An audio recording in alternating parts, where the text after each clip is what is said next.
Mark, Oh, hey, Paul. sorry, didn't mean to catch you inhaling a comic. Yeah, you caught me checking out There my you go. Rub and Sniff Santa Claus cover. It smells like There you peppermints. go. This is crazy. Who who knew that Batman was also trained by Santa Claus? It makes perfect sense. It does. You know Santa. why it makes perfect sense? It answers the story of where does he get all those wonderful toys. Yes. This really is cool. We get sound effects cover and Rub and Sniff covers in the same week. Exactly. It smells so good. But we'll talk about that, or we talked about that last night That at week's point. end. This morning, I'm going to talk about the newest entries into the Titans Beast world. We have two. We had two entries this week. It was Waller Rising, and we're starting our Beast World Tour. We're stopping this time in Metropolis, and we'll talk about both of those right after this.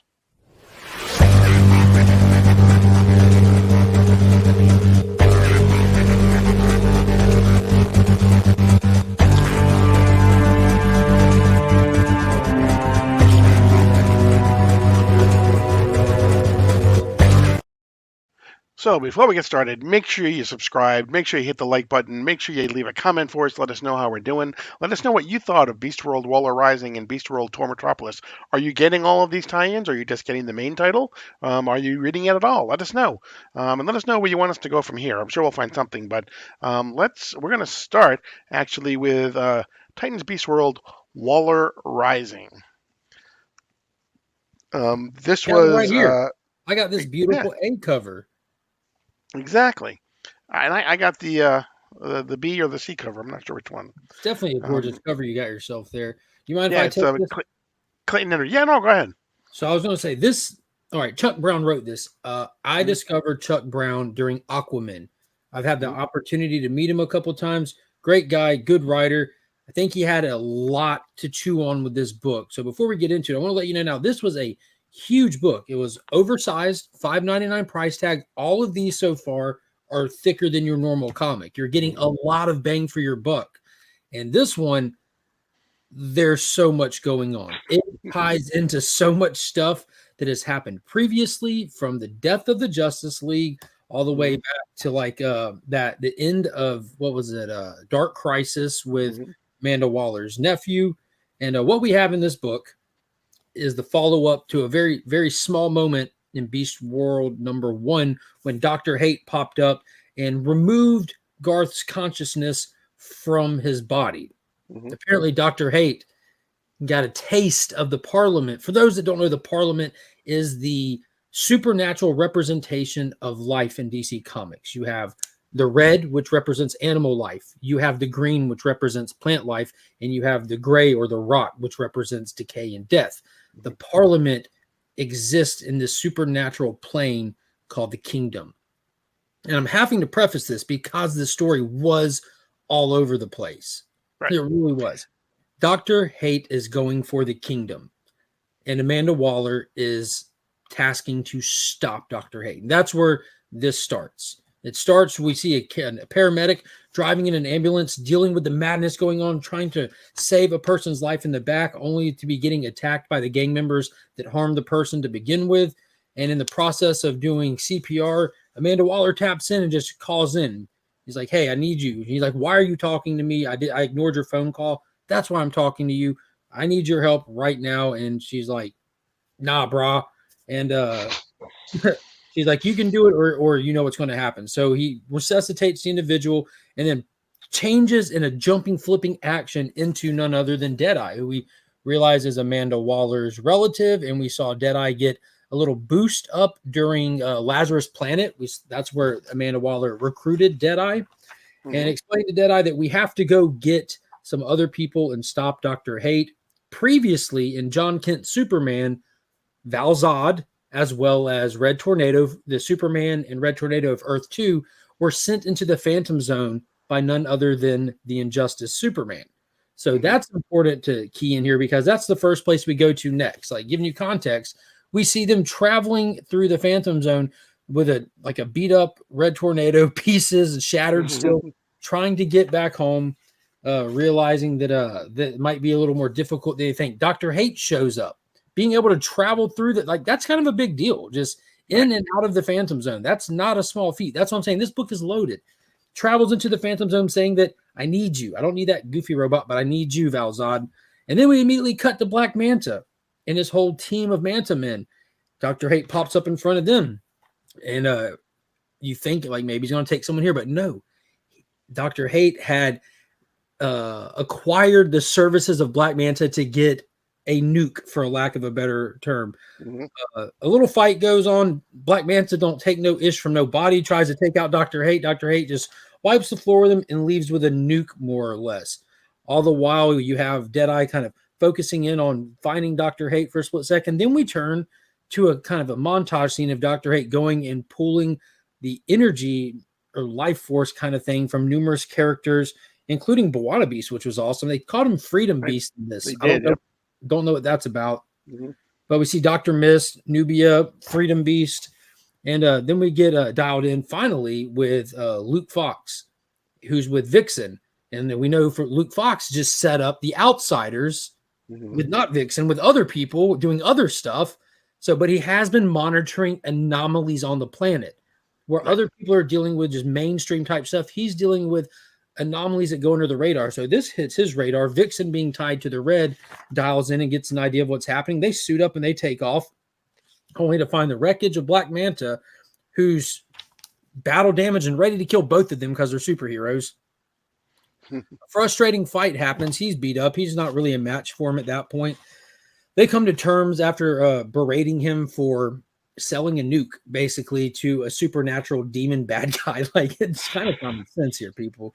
But she actually Vixen uses her abilities to tap in and travel into the kingdom to get an idea of what's going on. And Dr. Hate is making a play for the kingdom, but he needs all of these other superpowered people. Basically, is like a form of a battery to amplify this bomb and tie into stuff. He's just, make all these connections with all these powerful beings and stuff to make the effect of it go even farther. He figures if he can shut down and destroy the kingdom, he can take it all. And they kind of have a little battle there with him for a second after really rallying up the troops in this supernatural realm, which was a cool panel. It makes me want to see this team in action in their own book. I love hodgepodge teams, but just seeing Valzad standing there with Bwana Beast behind him with the phone, like, yo, this would be a book right here. That's a book waiting to happen. But long story short, they gather their efforts. They fight Dr. Hate, and Black Manta doesn't miss the second time. He plants his trident right in his head or her head. We still don't know the identity of who's under the helmet. Right. For a brief second, Black Manta gets hit with a spore and starts to transform, but they shut him down. And none other than the pacifist Valzad takes care of the spore in the beautiful 2-page splash of ripping it into pieces, which is really cool to see pacifist Supermen have to be Superman every now and then.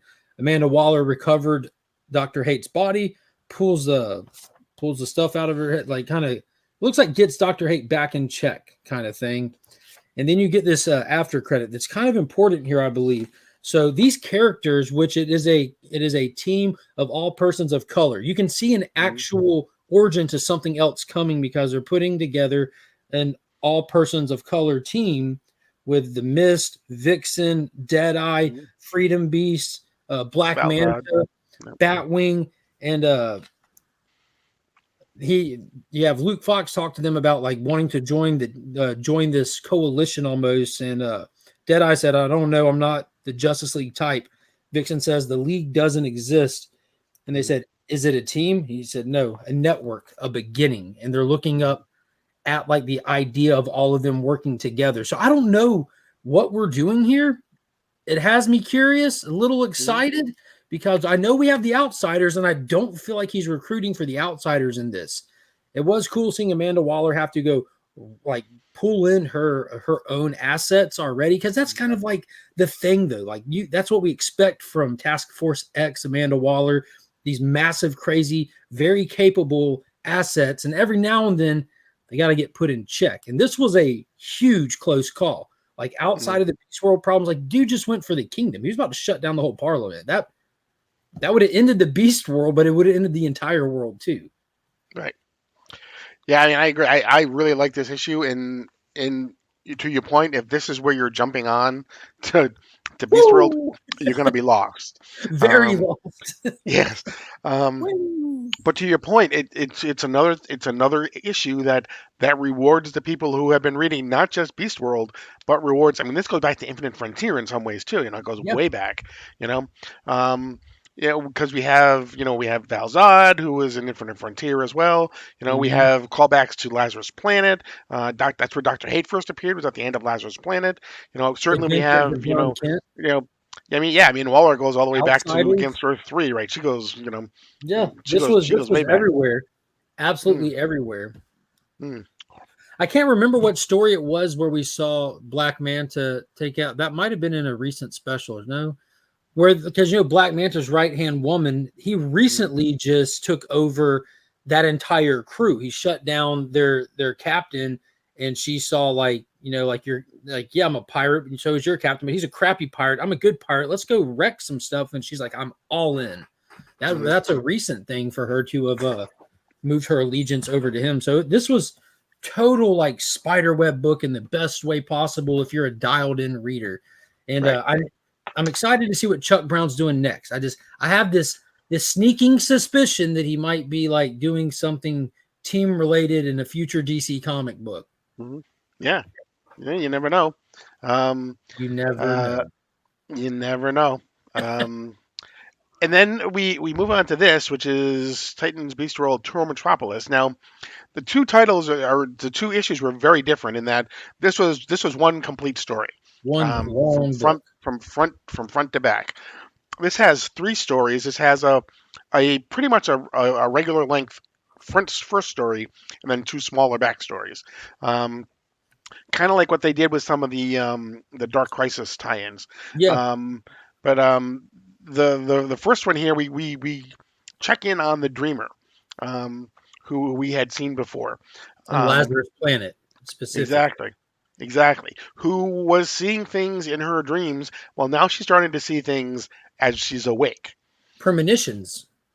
Exactly. She doesn't know when they're going to occur. She doesn't know how. She just sees things, and she does what she does to try to stop them.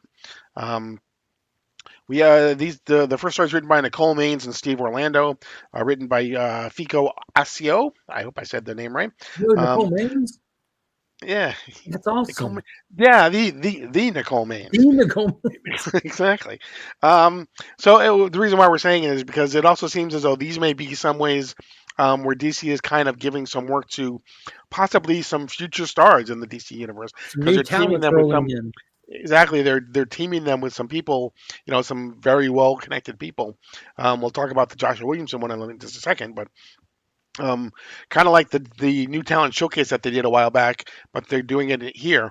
Um, so this also has to deal with Livewire, who has been a very prominent part of DC of the Superman story as of late. Um, she was one of the people that was well. First of all, she was very upset because her podcast had been canceled Yeah. because Yeah, it was she was too one of the woke. villains that Dr. Farm upgraded, but then the Super Family was able to stop her, reform her, and now she's dating Jimmy Olsen even. Exactly. But here, she is infected by one of the spores. And she basically becomes this almost like dragon eel type thing, like an electrical eel, maybe, would what it would be for Livewire, Fair um, enough. for lack for lack of a better term. Um, and we see Dreamer teaming up with Jonathan Kent because they have to basically evacuate a city. And when I say I don't mean a city, I mean a capital A city, alien city, basically. Because of because of the premonitions that Dreamer has had, and so we get to see a lot of Jonathan Kent in here as well, which was nice. It was nice to see that. Dude, I loved Um, his status in this one too. He was enlisted because the city would not listen to Dreamer. She's just another person in an outfit screaming bloody murder in a city full of crisis. But they'll listen to Superman. I love right, that aspect and angle that he came in with this. It was right, awesome. right, and. By the end of the story, we basically all of the aliens have now moved to this other spot, which has been hidden from everyone, so they can't, they can't, regular people don't know where they are. But Someone takes a picture. It goes right to Amanda Waller's phone. Now she said, and the last thing she says is "gotcha." So now she knows where they are, and so that's just another piece in the puzzle of she's keeping tabs of all of the aliens, metahumans, whatever you want to call them, to be before she puts her big plan into action. Yeah, The second story she got a picture of Dreamer was too, right? exactly.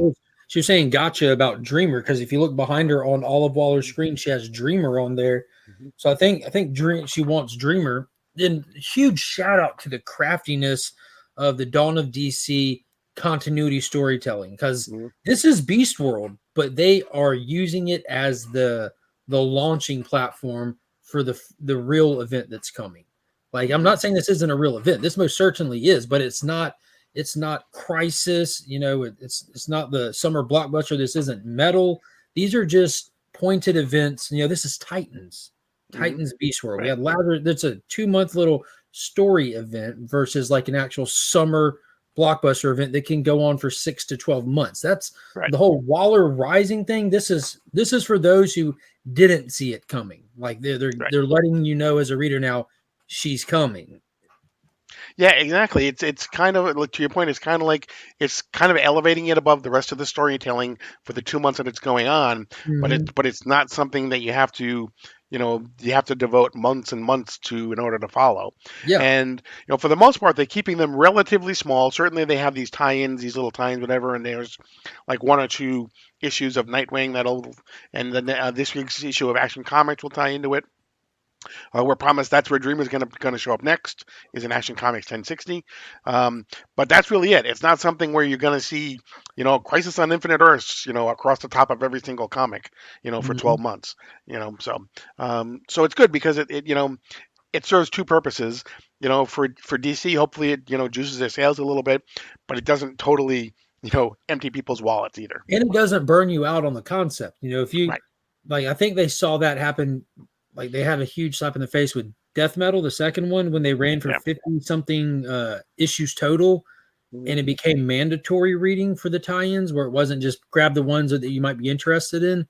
And I think after that, people were like, "Man, we're bailing halfway in." And now this is a great format, this 2 month in and out thing, and it doesn't burn out the word Beast World is not worn out before it's over. Right. Exactly. The second story has to do with Bibbo.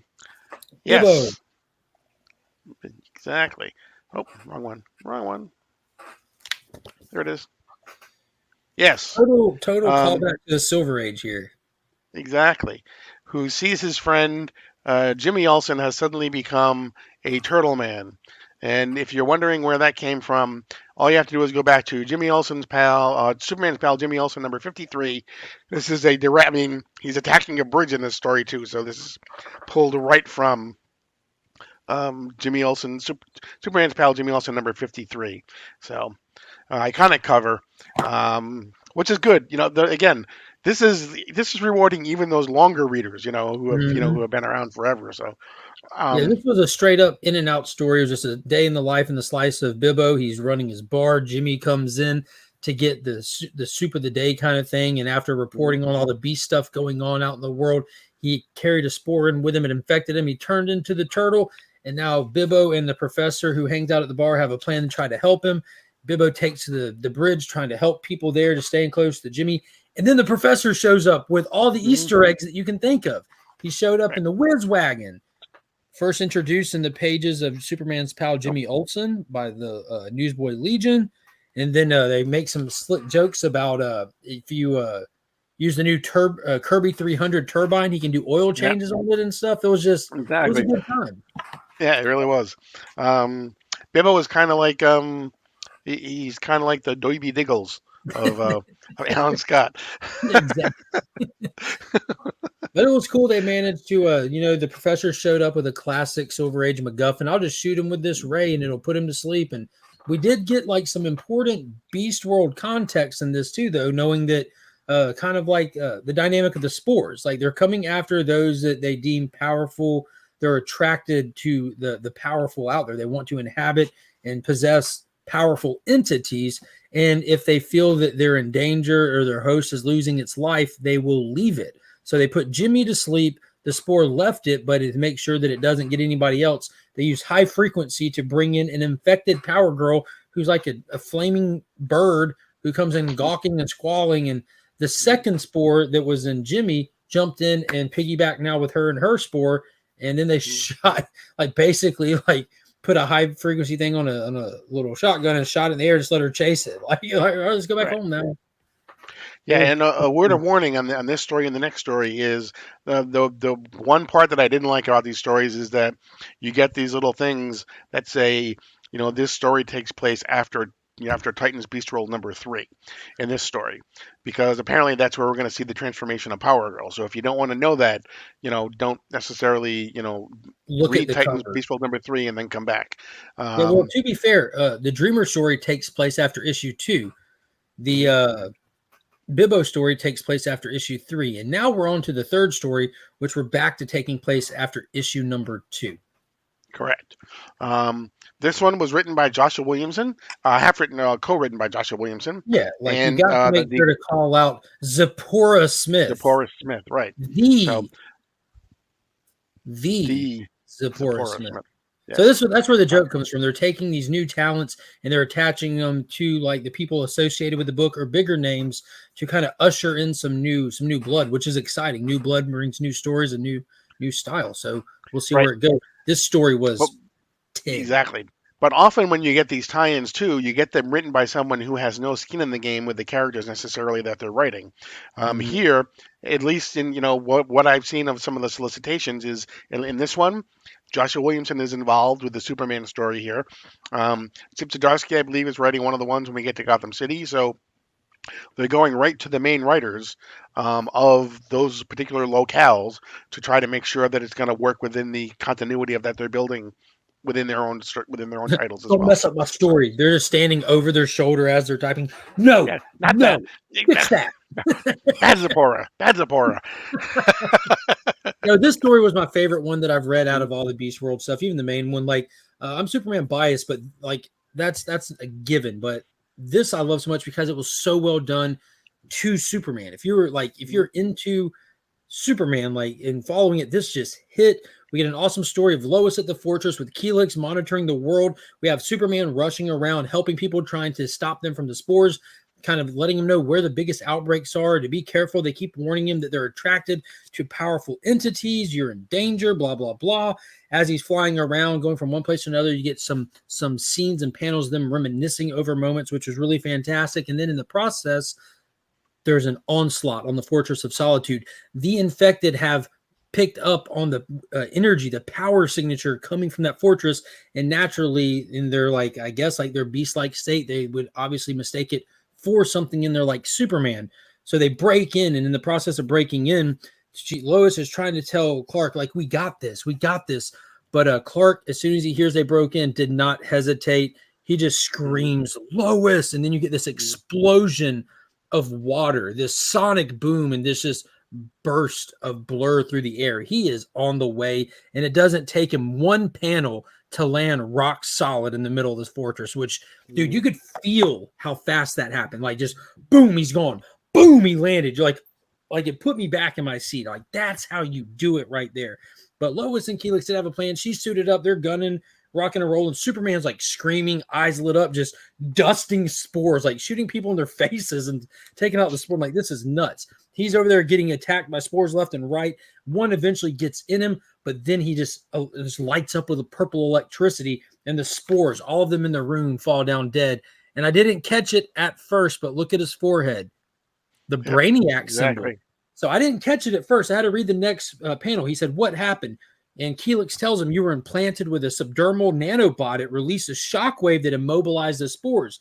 He said, awesome. Can you make more? And Helix said, no. If a spore attacks again, you will be possessed. And they asked, where did it come from? Helix said, I don't know. I'm like, what are they talking about? So I went back and looked again. That's when I noticed it. So Brainiac's monitoring him. We turned the page. Brainiac's monitoring how everything's happening and saying how so much has always been attracted to this planet. And that's fine, because at the end of the day, after all this is said and done, I will know why they're attracted to this planet, and I will strike to be continued in action in Superman next year. They've been slow building Brainiac. Big excited. Awesome, Yeah, awesome installment. they've been slow building Brainiac since the very beginning of the dawn of DC. In the ads that they had, those little tentacles that came, the little Brainiac tentacles that came Mhm. through everything. So it, between him and Waller, the DC universe is in for some major problems. Yeah, Uh, and yes. it's kind of like spot on. We have Waller showing up in movie stuff. Mhm. The television shows kind of slated quick, and heavy speculations on potential Brainiac being the Superman legacy villain. And after we've seen so many James Gunn announcements, I mean, obviously he's in it, right? Everyone's in it. Right. Doomsday should be in it.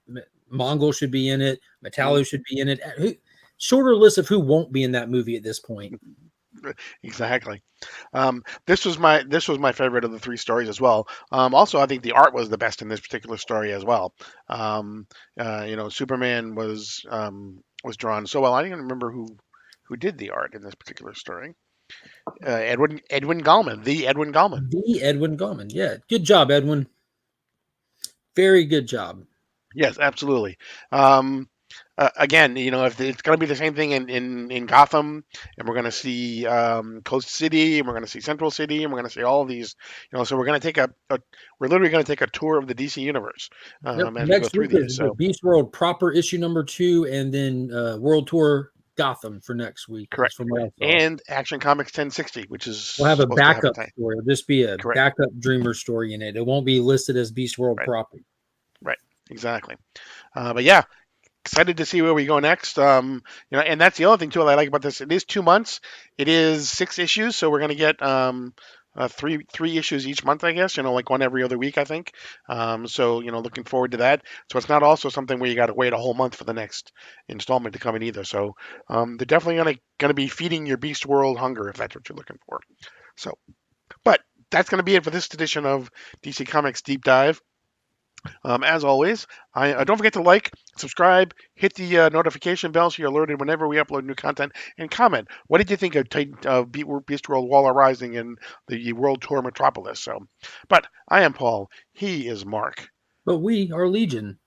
and you are now leaving Search